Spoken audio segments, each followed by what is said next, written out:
येन बद्धो बलिराजा दानवेन्द्रो महाबलः तेन त्वां प्रतिबध्नामि रक्षे माचल माचल।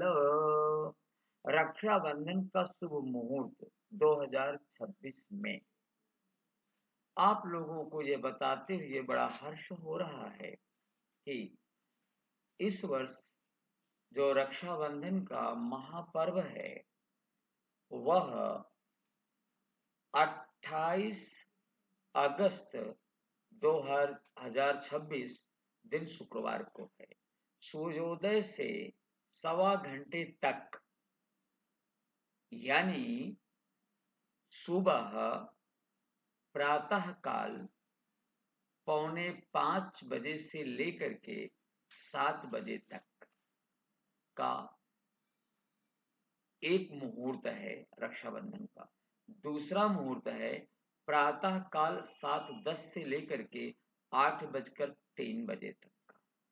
तीसरा मुहूर्त है मध्याह्न यानी दोपहर 12:01 से 12:48 तक अभिजित मुहूर्त होने के कारण इसके अतिरिक्त सामान्य दिवस की तरह दिन भर में कभी भी आप राखी बांध सकते हैं, रक्षाबंधन कर सकते हैं, लेकिन शुक्रवार को राहु काल प्रातः काल 10:30 से लेकर 12 बजे तक रहता है, इसलिए 10:30 से लेकर 12 बजे तक को आप लोग उसे अवॉइड करें। यानी यह 1.5 घंटे के मध्य में रक्षाबंधन बिल्कुल ना करें। आप लोग जैसा जानते हैं कि 3 मुहूर्त मैंने ऊपर आप लोगों के लिए निकाल दिया है। इसमें 8:04 से लेकर के 11:22 तक ग्रहण काल रहेगा। तो चंद्रमा और सूर्य को भले ही इतनी दूर होने पर भी आप देखिए, जब ज्वार भाटा कब आता है? अमावस्या और पूर्णिमा पर ही ज्वार भाटा आता है। यानी चंद्रमा उतनी दूर रह करके प्रभावित करता है समुद्र को। तो इसी तरह से चंद्र ग्रहण जो लग रहा है वह पूरे विश्व पटल को, यहां तक कि पूरे अंतरिक्ष को भी हमारा ये चंद्रमा या चंद्र ग्रहण प्रभावित करेगा। ऐसी स्थिति में 11:22 के बाद 8:04 से 11:22 तक हमें रक्षाबंधन ना करें तो ज्यादा अच्छा है, और दूसरा 10:30 से 12 बजे तक, इन 2 कालों में रक्षाबंधन ना किया जाए तो ज्यादा अच्छा है। अब आती है बात कि पूर्णिमा गुरुवार को प्रातः काल 8:32 से शुक्रवार प्रातः काल 9:19 बजे तक है। भद्रा गुरुवार को प्रातः काल 8:32 से लेकर रात 8:55 तक है, और इसी दिन हयग्रीव की उत्पत्ति माना जाता है। शुक्रवार को राहु काल प्रातः काल 10:30 से 12 बजे तक है। भारतीय मानक समय अनुसार ग्रहण का प्रारंभ दिन में 8:04 पर तथा मोक्ष दिन में 11:22 पर होगा। ग्रासमान 0.935 है। आप लोग जैसा जानते हैं कि रक्षाबंधन किया जाता है। अब रक्षाबंधन के लिए हमने यहाँ पर 3 श्लोक 3 मंत्र दिए हैं। 3 मंत्र। पहला मंत्र है, कैसे करेंगे उसके बारे में बता दे रहा हूँ। रक्षाबंधन कैसे करेंगे?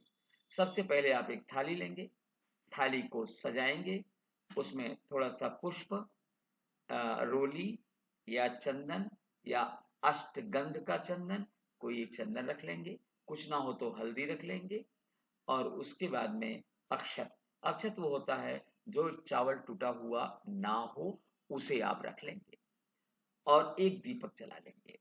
उसके बाद में सबसे पहले उसी थाल में एक छोटी सी लुटिया रखेंगे, और उसमें आम का पत्ता डाल लेंगे या दूर्बा डाल लेंगे, और उससे अपने भाई के ऊपर जल छिड़केंगे और मंत्र पढ़ेंगे।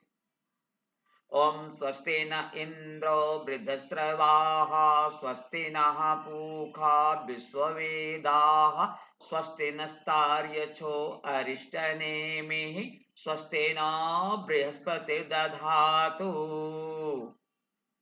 उसके बाद आप अपने भाई को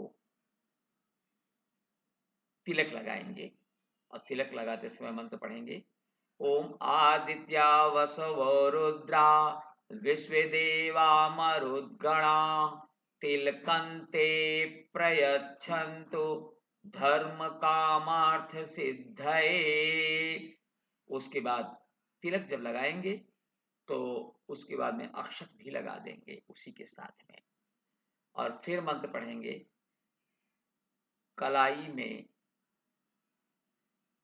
रक्षा सूत्र या राखी बांधते समय, एन बद्धो बलि राजा दानवेन्द्रो महाबलः तेन त्वां प्रतिबध्नामि रक्षे माचल माचल। इससे राखी बांधेंगे। इसके बाद में भाई की आरती उतारेंगे, और आरती उतारते समय आप ये मंत्र पढ़ सकते हैं अगर आपको याद हो तो, लेकिन उस मंत्र को मैं यहाँ नहीं लिख रहा हूँ, सुना दे रहा हूँ। ओम चंद्रमा मनसो जात चक्षो सूर्यो अजायत श्रोत्रात् वायुस्य प्राणस्य मुखादग्निर्जायत। और उसके बाद में भाई को लड्डू या कोई अन्य मिष्ठान जो भाई को प्रिय हो या बहन को प्रिय हो जो खिलाना चाहे, उस मिष्ठान को खाएं। भाई का दायित्व है कि उसके बाद तुरंत उस थाल में जब कलावा बांधा जाए, बांधना शुरू हो उसके पूर्व अपने हाथ में कुछ दक्षिणा ले लें, और जैसे कलावा पूरा हो, ये मंत्र पूरा हो जाए कि ये न बद्धो बलि राजा दानवेन्द्रो महाबल तेन त्वां प्रतिबध्नामि रक्षे माचल माचल, जो भी पैसा हाथ में हो उसे, पैसा हाथ में जो लिया है भाई उसे थाल में रख दे अथवा बहन के हाथ में रख दे। वैसे सामान्य नियम है कि उसी थाल में, जिस थाल में अक्षत, रोली और दीपक है, उसी थाल में रख देना चाहिए। जाते समय विदाई के रूप में कुछ न कुछ बहन को अवश्य देना चाहिए, अगर हो सके तो वस्त्र अवश्य दें। और इससे जो है सौभाग्य की प्राप्ति होती है। किसको? भाई को। भाई जितना देता है उससे ज्यादा उसे प्राप्त होता है।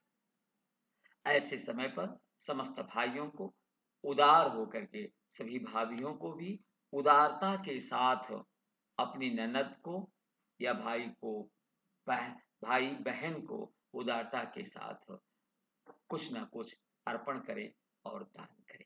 इन्हीं के साथ मैं अपनी वाणी को विराम देता हूं। आप सभी के लिए, आप सभी के लिए यह महापर्व, रक्षाबंधन का महापर्व अत्यंत शुभकारी हो। पहले एक प्रथा और थी, पुरोहित जाते थे यजमानों के यहाँ, कलाई में रक्षा सूत्र या राखी बांधते थे, लेकिन वह प्रथा धीरे धीरे समाप्त होती जा रही है। उसका कारण यह है कि शायद पुरोहितों का वह सम्मान नहीं हो रहा है जो पहले होता था, और सम्मान के अभाव में जो विद्वान पुरोहित हैं वो ये तो पुरोहित कार्य को ही बंद कर रहे हैं, या वो लोगों के यहाँ जाना ही बंद कर दे रहे हैं। मैंने ये देखा है।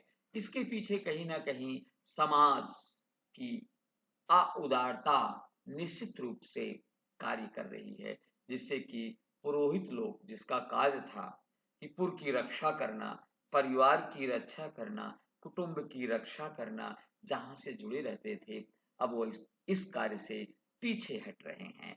आप सबको रक्षाबंधन की अनंत हार्दिक शुभकामनाएं। समाज को आगे आना चाहिए, पुरोहितों को फिर से बुलाना शुरू करें अपने पर्वों पर, जिससे वे आपके यहाँ आएं और आने में उन्हें तनिक भी संकोच ना हो, और जब बुलाएंगे तब वो पुरोहित आएंगे तो मुझे लगता है कि धीरे धीरे वह परंपरा और आगे बढ़ेगी। नमो नमः।